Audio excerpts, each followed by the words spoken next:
It's a bit of a unique situation for us, especially here in Australia, and people that are listening, hearing that you would, come in as almost a one-on-one coach with a professional athlete, and not actually work with the rest of the team initially. Like here in rugby league, in AFL, it's sort of you go to the team, you have the team strength conditioning coach, you follow their programming, their structure, everything like that, and you may see someone one-on-one in the off season.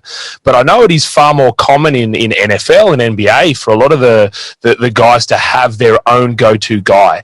A bit of a selfish question for me, but how does that work from a unique, I suppose you've mentioned relationships. How do you actually go into a setting like that where there may be a head strength conditioning coach and you're then coming in just working with one player? Do they accepting of that? Is it a common practice? How do you work with that head strength conditioning coach? What's sort of some of the I suppose the political aspects around all of it? Very political, number one. You can assume this is a very ego-based, egotistical industry that we are in.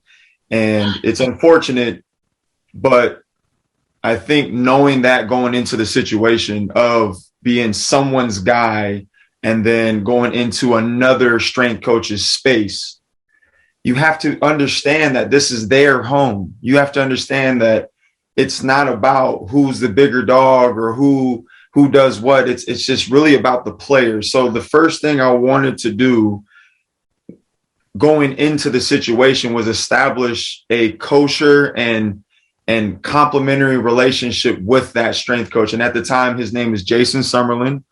And it's a conversation. It's, hey, Jason, coach, I understand this is your program. This is your weight room. This is the way you want things done. How can I be someone of assistance to Drew, but at the same time coexist with you? I'm not trying to step on any toes.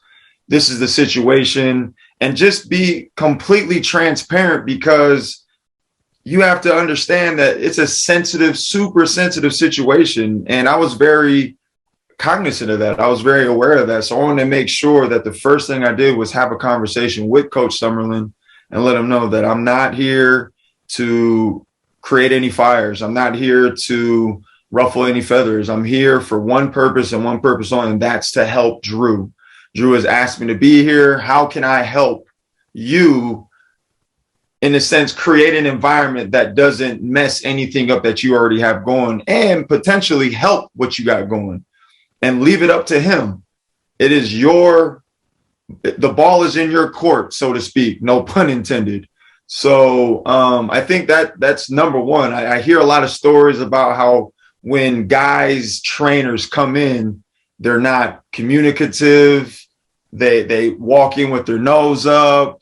They're like pretty asshole-ish, for lack of a better term. And that's not how I operate. I don't have an ego. I mean, we all have egos, but I try not to have an ego when it comes to these types of things, because I'm sensitive to the environment, the situation. And at the end of the day, the player.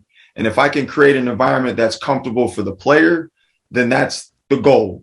So that's one thing that I would definitely recommend for anyone that's potentially in this position is be as empathetic as possible, right? Empathy is free. It doesn't cost you anything.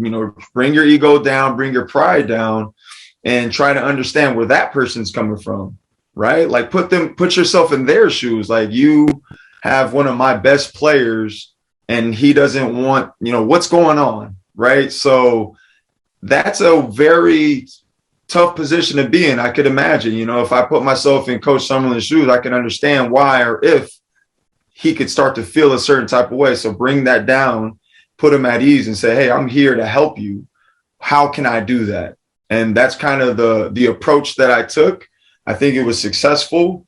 I think we did a lot of great things. And that's pretty much how I handled those types of situations.